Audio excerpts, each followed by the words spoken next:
السلام علیکم ورحمۃ اللہ وبرکاتہ۔ امید ہے کہ آپ سب خیریت سے ہوں گے۔ آج جو وظائف ہم شروع کریں گے وہ 15 روزے کے وظائف ہیں۔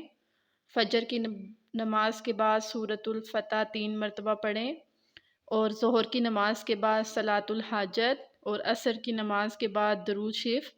اللہم صلی علی سیدنا محمد النبی الامی وعلی آلہ واصحابہ وبارک وسلم۔ اور مغرب کی نماز کے بعد دعائے قرب نجات، لا الہ الا انت سبحانک انی کنت من الظالمین۔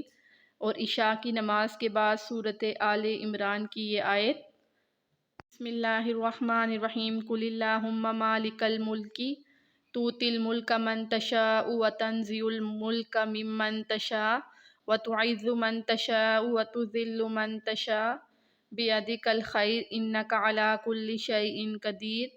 اسی کے ساتھ میں اجازت چاہوں گی۔ تمت بالخیر۔ اللہ حافظ۔